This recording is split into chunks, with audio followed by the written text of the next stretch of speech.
おはようございます。ケンです。今日もテスラに関する最新ニュースをお届けします。新型のモデル Y がアメリカの市場で新たなラインナップとして登場しました。これまでのモデルと何が違うのか、価格や航続距離、そして投資家目線での注目ポイントを詳しく解説していきます。さらに、テスラがサイバートラックのオーナーに対して驚きの特典を発表しました。その内容は、なんと1年間の FSD 無料提供です。これが一体どういう意味を持つのか、詳しく掘り下げていきます。そして、イギリスの市場での販売不振。テスラの販売台数がここ2年で最低水準にまで落ち込んでいます。その背景にはイーロン・マスクさんの発言や競合の構成が影響していると言われています。今回はこれらの話題を掘り下げながら投資家として今後のテスラをどう見るべきかも解説していきます。では早速内容に入っていきたいと思います。まずは新たに発表されたモデル Y のロングレンジ後輪駆動モデルについてです。このモデル価格は$44,990です。連邦税額控除を適用すればなんと$37,490で購入可能になります。テスラの SUV ラインナップの中ではこれまでで最もお得な価格設定となっています。しかし価格だけが注目ポイントではありません。今回の新型 RWD ロングレンジモデルの航続距離は EPA 推定で357マイル約 574km です。これは AWD モデルとほぼ同等の距離を走れるにもかかわらず価格は$4,000も安く設定されています。さらにオーディオシステムにも注目です。15個のスピーカーとサブウーファーが搭載されていて上位モデルと同じ音響性能を持っています。つまり安価なモデルでもプレミアムな音響体験が楽しめるということになります。ここで一つ疑問が出てきます。なぜテスラはこの価格帯で新型の RWD を投入したのか、その背景には競争の激化があります。特にフォルクスワーゲンや BYD といった競合が同じ価格帯の EV を続々と市場に投入している現状があります。その中でテスラは価格を抑えつつプレミアムな体験を提供するという路線で巻き返しを図っているわけです。投資家目線で見た場合には、今回の価格の改定はテスラが市場シェアを維持しつつ FST やエネルギー事業での収益確保を狙っているとも言えます。つまり、車両単体での利益率を抑えてでも FST などのサブスクリプションサービスに顧客を誘導する狙いがあるのではないでしょうか。続いてはサイバートラックのオーナー向けの特典についてです。テスラは今回サイバートラックの非ファンデーションシリーズオーナーに対して1年間の FST 無料提供を発表しました。FST っていうのはフルセルフドライビングの略で完全自動運転機能を指します。通常この FST は月額で$99で提供されていたんですけれども、今回はこれが1年間無料になるということになります。つまり1年間で約$1,200分のサービスが無料で受けられるというわけになります。この特典の対象となるのはファンデーションシリーズ以外のサイバートラックのオーナーです。ただし、無料提供を受けるためには、2025年6月6日までに FST のスーパーバイズドにサブスクリプション登録をする必要があります。ここでポイントなのが、一度登録した後にキャンセルをしても1年間は無料で利用できるという点です。ではなぜテスラはこんなに太っ腹なオファーを行っているのでしょうか。ここには2つの狙いがあると考えられます。まず1つ目の狙いはデータの収集です。テスラは FST の普及を進める中で多くの走行データを収集し、システムの精度を向上させることを目指しています。サイバートラックのオーナー層は比較的新しい顧客層であり、その走行データはテスラにとって非常に貴重です。二つ目の狙いは顧客の囲い込みです。1年間の無料提供期間が終わった後、多くのオーナーが FST の機能に慣れてしまえば、そのまま有料契約に移行する可能性が高まります。これによりサブスクリプション収益の拡大も期待できます。さらに今回の FST 無料提供にはもう一つの重要なポイントがあります。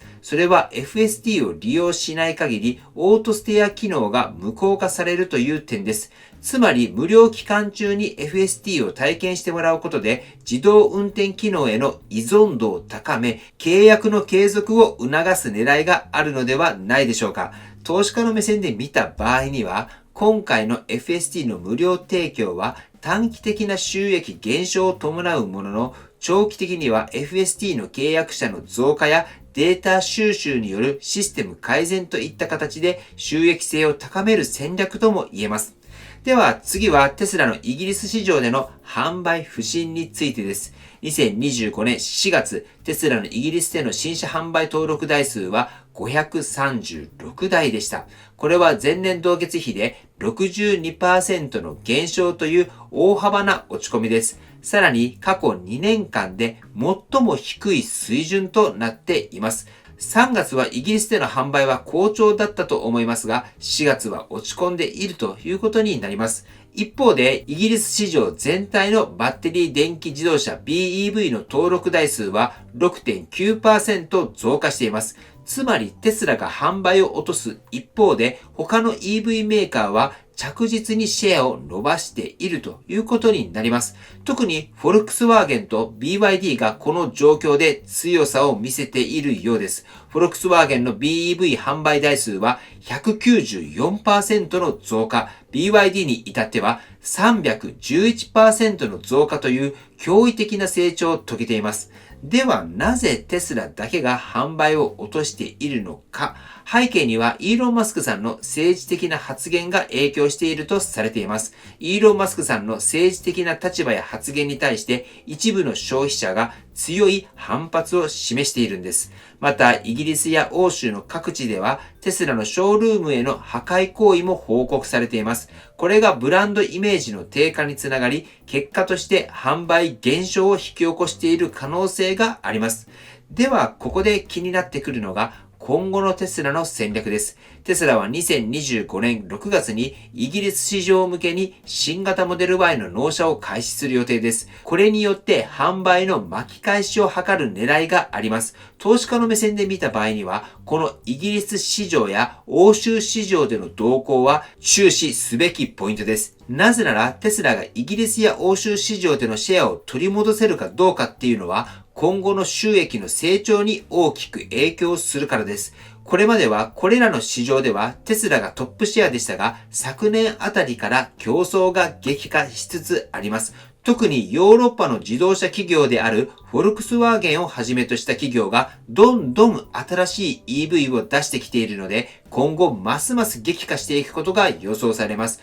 そのため欧州市場での競争は今後非常に重要になってくると思いますので、要注目です。次はテスラのグローバル市場での動向について見ていきます。まずは中国市場です。2025年4月、テスラの中国製 EV の販売台数は58,459 台でした。前年同月比で 6% 減少していて、これで7ヶ月連続の販売減少となっております。では、なぜ中国市場で販売が落ち込んでいるのか。背景には競争の激化があります。特に BYD が急成長していて、4月の販売台数は372,615 台、前年同月比で 19.4% 増加しています。そして全世界で見た場合には、1月から3月で BYD は932,456 台販売しているということになります。さらにテスラのイーロン・マスクさんの政治的立場も影響していると考えられます。一部の消費者がイーロン・マスクさんの発言に反発していて、これが中国市場でのブランドイメージに影響を与えているんです。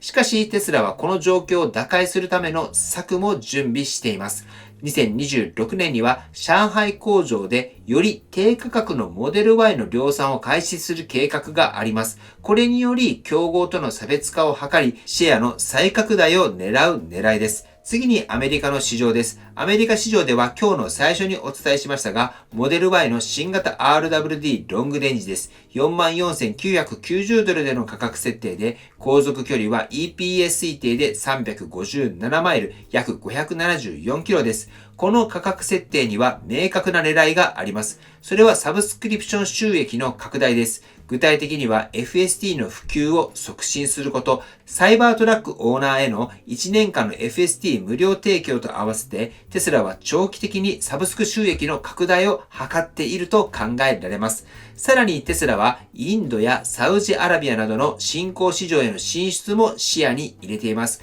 これらの市場での販売拡大が今後の収益成長を支える鍵となる可能性があります。投資家目線で見た場合には、現在のテスラは短期的な売上減少を受けながらも、長期的な収益構造を構築する戦略をとっていると考えられます。つまり短期的な売上減少をどう捉えるのか、その答えはサブスクリプション収益の成長にかかっていると言えるのではないでしょうか。はい。ということで、今回の動画では、テスラの最新動向についてお伝えしてきましたが、最後に今回のまとめと総評してみたいと思います。まずは、モデル Y の新型 RWD ロングレンジについて、44,990ドルという価格設定で、EPS 推定357マイルの航続距離を実現しています。音響システムも上位モデルと同等で、価格と性能のバランスが非常に優れたモデルとなっています。これが投資家にとって何を意味するのか、テスラは車両単体の利益率を抑えてでも FST のサブスクリプション収益を伸ばそうとしています。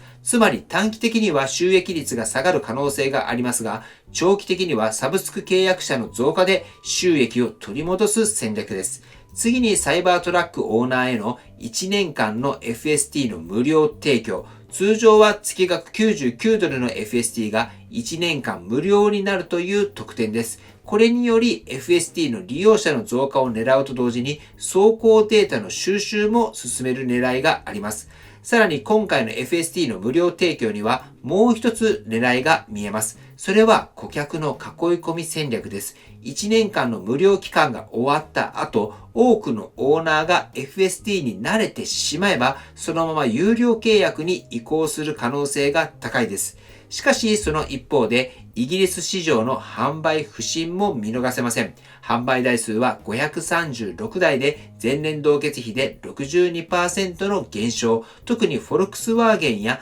BYD が勢いを増している中、テスラのシェアの低下が目立ちます。これはイーロン・マスクさんの発言や行動が一部の消費者にとってネガティブな印象を与えていることも影響しています。ブランドイメージの回復が急務と言えるのではないでしょうか。そして中国市場においても販売減少が続いています。ここでも BYD の台頭が顕著で、テスラのシェアの奪還は容易ではない状況です。ただし2026年には上海工場での低価格モデル Y の量産計画があります。これがうまくいけば中国市場でのシェア回復も見込めるかもしれません。つまり今回のテスラの戦略をまとめていくと、短期的な売上減少を受けつつも FST や低価格モデルの投入によって長期的な収益基盤の構築を進めているということになります。投資家としては短期的な売上の減少に焦るのではなく FST の普及率や新モデルの投入による顧客の囲い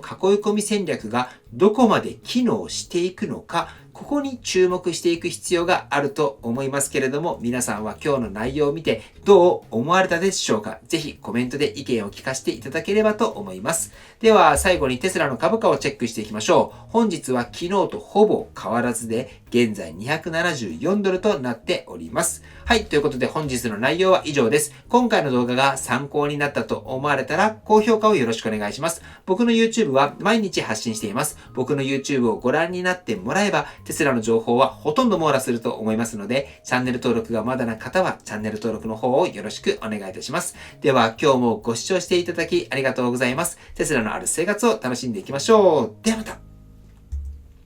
通信です。輻射熱装置を使った未来の空調管理システムを手掛けている株式会社エコファクトリーさんの体験会を7月27日の日曜日に行うことになりました。場所は熊本になります。熊本空港から車で10分ぐらいの場所になります。空港までは迎えに行きますし、福岡からなら僕と一緒に行こうと思います。ぜひ、真夏の輻射熱、これをね、体感してもらいたいと思います。特に経営者の方で、オフィスの電気代の高騰に悩まれている方などには、必見の装置だと思います。エコファクトリーさんの輻射熱装置、エコウィンに関しては、僕のもう一つのチャンネルの方で動画を撮っています。概要欄に掲載しておきますので、興味がある方はご覧になってください。オフィスだけではなく、ご自宅にも導入可能です。前回一緒に行かれた方は、体験された翌日にエコウィンを発注されました。エコウィンをご両親の実家に設置されたんですけれども、その理由としては、エコウィンがあれば、真夏の熱中症や真冬のヒートショックが防げそうだからということです。ぜひね、真夏の輻射熱、こちら体感されてみてください。輻射熱って聞くと、真夏に大丈夫なのって思うかもしれませんが、めちゃくちゃ快適な空間になります。興味がある方は僕の公式 LINE の方から問い合わせの方よろしくお願いいたします。では本日も最後までご視聴していただきありがとうございます。素敵な一日をお過ごしください。ではまた。